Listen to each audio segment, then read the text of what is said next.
যে ভারতীয় সরকারের যদি প্রত্যক্ষ মদত না থাকতো তাহলে মিডিয়াগুলো এটা করতে পারতো না। আপনি এই ব্যক্তি মানে আমি ভারতীয় মিডিয়া আর ভারতীয় সরকারকে এক করে দেখতে চাই না, কারণ ভারতীয় মিডিয়া যা করেছে ভারতীয় সরকার এর চেয়ে একটু স্মার্ট বলে আমার মনে হয়।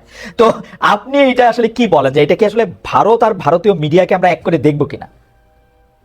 ওয়েল, আমার এটা নিয়ে কমেন্ট করার আগে খালেদ ভাই, আমি প্রথমেই যেটা বলতে চাই সেটা হচ্ছে ভারত কিন্তু একটা বহুমাত্রিক একটা অস্তিত্ব। কাজেই আমার এই বাংলাদেশের সাম্প্রতিক ঘটনাবলী থেকে যেটা মনে হচ্ছে যে বাংলাদেশের মানুষ, একটা বৃহৎ অংশের মানুষ ভারতকে একটা খণ্ডিত অস্তিত্ব হিসেবে কিন্তু দেখছেন। তার জন্য ডেফিনেটলি আমাদের দেশের মেইন স্ট্রিম মিডিয়ার একটা বড় ভূমিকা রয়েছে। এবং যেরকম ভাবে উস্কানিমূলক খবর আমাদের মিডিয়ায় প্রচার করা হচ্ছে সেটা অত্যন্ত দুর্ভাগ্যজনক। কিন্তু আমি যেটা বলতে চাইছি যে ধরুন 5ই আগস্টের পরে যখন সেভেন সিস্টার্স নিয়ে বাংলাদেশে নানা রকম কথাবার্তা হয়েছিল, সেটা যেরকম দুর্ভাগ্যজনক, একই রকম ভাবে চট্টগ্রাম, কুমিল্লা এগুলো দখল করে নেওয়ার কথা যে আমাদের দেশের মিডিয়া বলছে, সেটা একই রকম দুর্ভাগ্যজনক।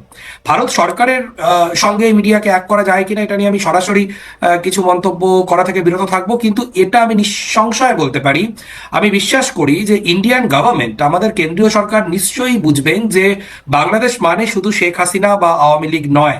এবং আওয়ামী লীগের লেন্সে বাংলাদেশকে দেখা আমাদের দেশের জন্য এটা যে খুব সুবিধাজনক হবে না, এটা একদম নিঃসংশয়ে বলা যায়। কারণ বাংলাদেশের মানুষ তারা একটা গণ অভ্যুত্থান ঘটিয়েছেন এবং সেই গণ অভ্যুত্থানের মধ্যে দিয়ে একটা রেজিম চেঞ্জ হয়েছে, একটা অন্তর্বর্তীকালীন সরকার প্রতিষ্ঠা হয়েছে। এই এই ঘটনা আমাদের দেশের সরকারের, আমাদের রাষ্ট্রের সেটা পছন্দ হতে পারে, অপছন্দও হতে পারে, কিন্তু এটা রিয়েলিটি। আপনাদের সেই খুব বিখ্যাত একটি শব্দবন্ধ আছে না, যে রিয়েলিটি মেনে নিতে হবে। তো এই রিয়েলিটি আমাদেরকে আসলে মেনে নিতে হবে যে শেখ হাসিনার শাসন বাংলাদেশে তার অবসান ঘটে গিয়েছে।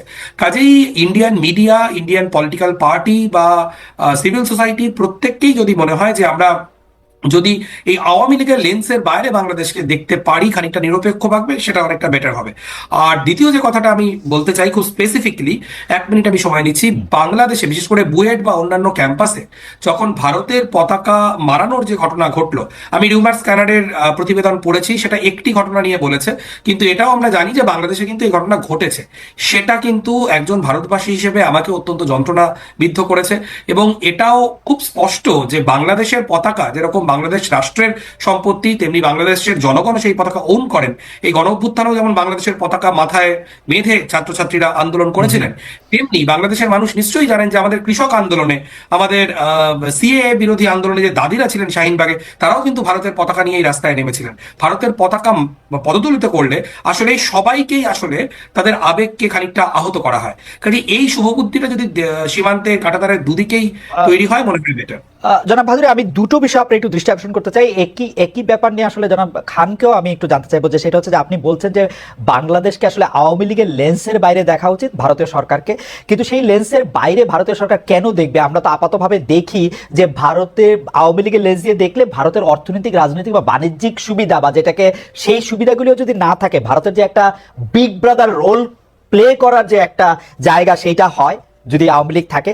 আরেকটা হচ্ছে যে ভারতকে যে আমরা আসলে বাংলাদেশের লোকজন খণ্ডিত অস্তিত্ব হিসেবে দেখে, এর তো একটা বড় কারণ আমরা তো দেখতে পাই যে ভারতের তত্ত্বে বসে আছেন নরেন্দ্র মোদী, যিনি একটা সাম্প্রদায়িক আহ্বান জানিয়েই আসলে ভারতে নির্বাচিত হচ্ছেন, একবার না বারবার। এবং ভারতীয় লোকজনকে মনেই হচ্ছে যে একটা সাম্প্রদায়িক শক্তিকেই তারা চান।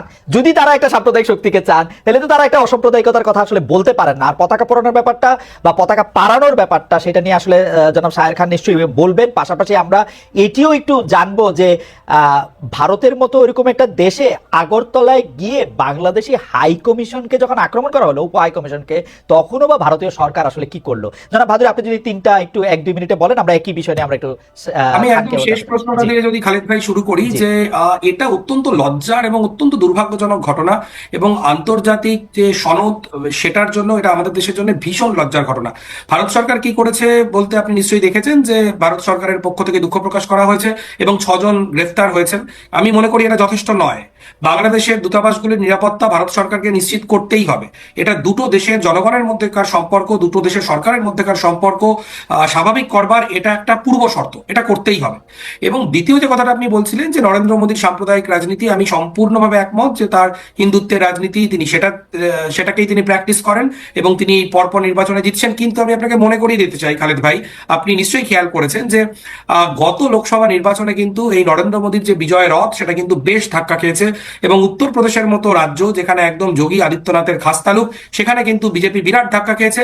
এবং আমি আপনাকে আরো মনে করে দিতে চাই যে পশ্চিমবঙ্গ যেই পশ্চিমবঙ্গ বর্তমানে তামিলনাড়ুর পরে নরেন্দ্র মোদীর বিজেপির হিন্দুত্ববাদ বিরোধী রাজনীতির বিরুদ্ধে একটা দুর্গ হিসেবে দাঁড়িয়ে রয়েছে, সেই পশ্চিমবঙ্গেও কিন্তু গত লোকসভা নির্বাচনে বিজেপি খারাপ ফল করেছে। কিন্তু বাংলাদেশে যখন ভারতের পতাকা অবমাননা হয়, তখন আসলে পশ্চিমবঙ্গে দাঁড়িয়ে যারা এই বিজেপির বিরুদ্ধে, হিন্দুত্ববাদের বিরুদ্ধে, অসাম্প্রদায়িকতার পক্ষে লড়াই করছেন, সেই মানুষদেরও ভাবাবেগ আহত হয়। কাজেই আমি আবারও যেটা বলছি যে সীমান্তের দুপারেই বোধহয় এই শুভবুদ্ধির উদয় হওয়াটা খুব গুরুত্বপূর্ণ। অবশ্যই জনাব ভাদুরী, আপনাকে ধন্যবাদ। আমি একটু জনাব খানের কাছে এই বিষয়ে একটু মন্তব্য জানতে চাইবো, তারপর আমি প্রশ্নে আসছি। জি, খালেদ ভাই, আমি আসলে এটা অত্যন্ত দুঃখজনক একটা ইনসিডেন্ট যে আপনি কোনো দেশের জাতীয় পতাকা মারানো উচিত না পা দিয়ে। এটা এটা এটা কোনোভাবে সমর্থন করা যায় না, আমি এটা সমর্থন করি না।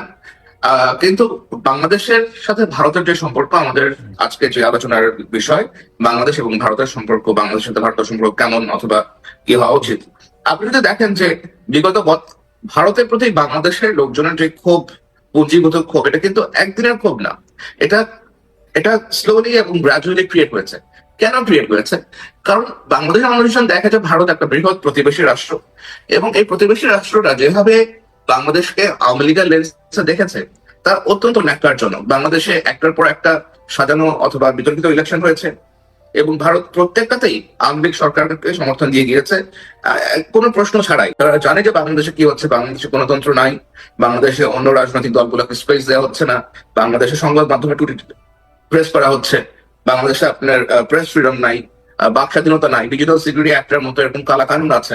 ভারত কিন্তু একজন সচেতন প্রতিবেশী হিসাবে, যে দেশের জনগণের বিষয়েও কেয়ার করে, সেরকম কোন রোল এই পর্যন্ত প্লে করতে আমরা তাকে দেখি নাই। তা সে যেটা করেছে, সে বাংলাদেশের আওয়ামী লীগের সাথে একটা সুসম্পর্ক স্থাপন করেছে, এবং এগুলো তো এখন মানুষজন দেখতে পায় অ্যাকচুয়ালি কি হচ্ছে। বাংলাদেশের সাথে ইন্ডিয়ার ট্রেড ডেফিসিট প্রায় $9 বিলিয়ন মতো, তাই না? তো এখন মানুষ যে আপনার বিক্ষিপ্ত হয়েছে, যা অর্জন করেছে, আমার কাছে মনে হয়েছে যে এটা একটা অনেক দিনের পুঞ্জীভূত ক্ষোভ থেকে এটা। জুলকারনাইন, আমি একটা জিনিস কি আপনার একটু জানতে চাইতে পারি কিনা, মানে আমরা কি ভারতীয় সরকারকে, অর্থাৎ মোদী সরকারকে আর ভারতীয় জনগণকে এক করে দেখতেছি? এটা কি আমাদের ঠিক অ্যাপ্রোচ হতেছে? মানে মোদী সরকারকে তো খোদ ভারতেরই, মানে গণতন্ত্রের তো বিভিন্ন প্যাচপুচ আছে, কিন্তু আসলে যদি আপনি সংখ্যা দিয়েও বিবেচনা করেন, সেই সংখ্যা দিয়েও কিন্তু ভারতের অধিকাংশ মানুষ, সর্বশেষ লোকসভা নির্বাচনের কথা ভাদুরী বললেন, কিন্তু আমি কিন্তু দেখাতে পারি যে সর্বশেষ নির্বাচন, আগের নির্বাচন, ভারতের অধিকাংশ মানুষের চাওয়া কিন্তু এইটা না যে মোদী সরকার ক্ষমতায় থাকবে। অধিকাংশ মানুষের চাওয়া কিন্তু এইটা না যে মোদী সরকারের হিন্দুত্ববাদকে তারা সমর্থন করতেছে। মানে সংখ্যার যদি আপনি হিসাব করেন, তাহলে আমরা ঢালাও ভাবে ভারতীয় জনগণকে আর ভারতীয় সরকারকে এক করে দেখতেছি কিনা? আমার মনে হয় না যে বাংলাদেশের মানুষের কোন রকমের গ্রাজ আছে ভারতীয় জনগণের এগেইনস্টে। বাংলাদেশের মানুষের গ্রাজ আছে হিন্দুত্ব শক্তির এগেইনস্টে। আবার আমরা যখন হিন্দুত্ব বলবো আর হিন্দু বলবো, both are very different terms. We have nothing to do with Hindus, we love our